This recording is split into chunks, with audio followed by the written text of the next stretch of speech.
Just ఉన్నాయి. ఇక్కడ సగ్గుబియ్యం,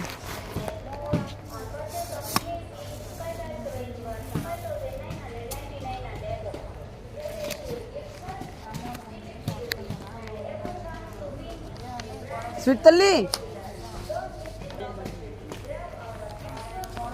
చెక్క, లవంగీలు, సాజీర, యాలకులు, బాదము, పిస్తా, జీడిపప్పు అన్నీ ఉన్నాయి. ఇక్కడ ఏదో సన్న బియ్యం ఉన్నాయి. ఇటు అల్లు అక్కడ నుంచి తీసుకున్నాను. అక్కడ అవి తప్పించి ఇంకేమి లేవు అసలు.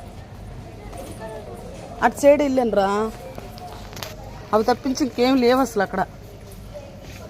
మళ్ళీ డాడీ తిడతారు, అవి తీసుకొని ఉంచుకో.